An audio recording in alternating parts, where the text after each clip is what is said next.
dad being involved like he is now makes sense. Hear me out. Like, it's that old kind of thing of it works until it doesn't work. And by that, I mean, when you start losing like that, like any professional boxer will look to maybe a different coach or different corner or whatever it may be. You mentioned a very good point, being that obviously Cambosos commented on the post because Cambosos fought Teo. Yeah. We saw. So the aftermath of this fight, Shakur did an interview and he said about how Teofimo Lopez Sr. And this is quite sad actually, and I do feel bad for Teo, and I do wonder what's next for him. But he said that he went into the medics room where the fighters get sort of final checkups. Basically, are you going to be sent to hospital or not? That kind of thing. If we can stitch you up and lights in the eye, all that kind of stuff. Teo's alone in the medic room, all alone. His dad's not there. His dad, not just his dad, but he's also his coach. So two huge responsibilities to be there, and he's failing on both. All right, no other family members are there, but there is a limit on how many people you can actually have. So whatever. So Teo's dad's not there. Then on a comment of where that interview was posted on Instagram, I've only seen the interview on IFL TV. I don't know if it's their interview or somebody else's, but on a comment under that, George Cambosos Jr., who previously fought Teo and beat Teo, comments saying, when I beat Teo, it was the same thing. Only his mother was in the medics room or area with him, and his dad, Teofimo Lopez Sr., had gone back to the hotel room, basically the hotel where most of the fighters were staying. He got really drunk and smashed up the room. Now, I don't want to talk about too much about the alcohol side and the hotel side because Lopez Sr. might have something going on. But to leave your son and your fighter on his own after a loss, because he was there when Teo was winning. He was right by his side when Teofimo Lopez was winning these fights, but when he's losing, he's not. This is what we say about when you need good people around you. And this, to me, we question it because it is time. I think it's been time. If Teofimo Lopez Sr. is that kind of person, then he shouldn't be in boxing ever. Like, he just shouldn't be in the sport at all. No, boxing doesn't need more of those kind of people. And when I say those kind of people, I mean that kind of heartless. That boxing's a horrible sport to its core, really. It's a beautiful sport, but it's horrible. People are punching each other in the head. That is boxing, right? Plain and simple. It doesn't need bad people around it. We don't need matchmaking. We need matchmaking. We don't need match fixers. We don't need people, slip in a couple pounds, slip in a bit to the referees or slip in bits to the opponents to make them lose and make them go down. We don't need all that. And we definitely don't need fighters without some form of protection or just a good circle around them. I don't want to see Lopez Sr. with Lopez Jr. ever again. If that is the case, and I don't see why Shakur would lie. I don't see why George Cambosos Jr. would come out all these years after and say if he was lying. So if that's the case, then he shouldn't be in the sport. And father-son duos are always weird.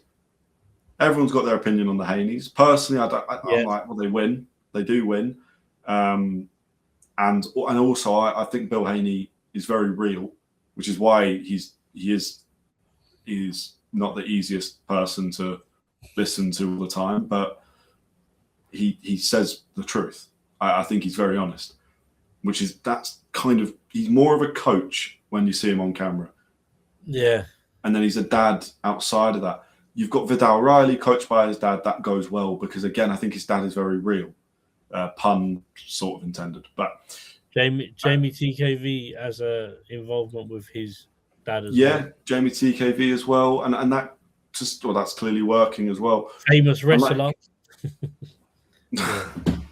But with Teo, I'm not sure it's ever worked. There's Teo's won before, and he's been crying in the ring asking if he's. have I still got it? He's got a lot of doubt. I think the corner advice was terrible from his dad, in the sense of, there was a clip I saw where he said, you're going to wake up in the morning and you're going to hate yourself. Now, when you look at just the corners of some of the best in the world, or just best coaching, and you compare, and again, it comes back to this. Ben Davison's the best example for it. Go and look at clips of Ben Davison in the corner, if his fighter's behind or his fighter's losing, and the knowledge that he shares, and the what he's telling him in the on the side of the ring. You motivate your fighters. Listen, Tunde come under fire from multiple people for Anthony Yard, but one thing he'll do is, win or lose, he's motivating his fighters.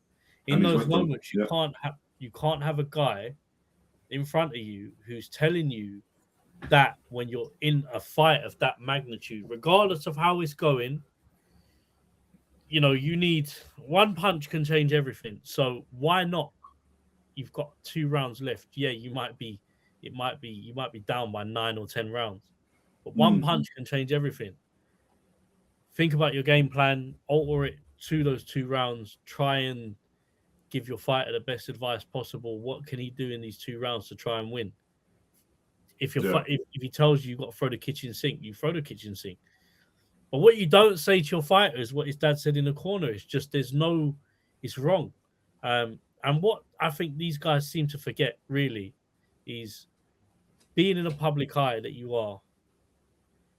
And I'll give a shout out to one man this week, because I think he has been the biggest advocate for this week and shut a lot of people up, which I love. But I'll go on to that in a minute, because I do think it's worth mentioning. There are people watching this who will be inspired to box, who will be inspired to learn. Everyone carries a responsibility, especially when you're fighting at the elite level, to make sure that you're setting the right example to everyone around you. And that can partly go down to Teo as well, for comments that he's come out with in the past, which we're not going to underplay. Some of them are racist. It is what it is. I'll just call it what it is. Some of it is racist. You know, his dad's kind of egged him on for some of it as well. His dad gets in the corner. His dad's screaming at him. There's millions of people watching that. Kids are watching that. Future coaches maybe are watching that. And you learn off what you see. Yeah. So the best have learned off the best. What they've watched, what they see. Terence learned a lot of Floyd. He said it himself. You pick stuff up off what you see. We digest content. So for me, it was poor corner advice. And yeah, Teo's got to have a look in the mirror now. He's 28 years old. He's still got time. He's achieved a lot in the sport. He's achieved a lot. I mean, he was a multiple world champion by the time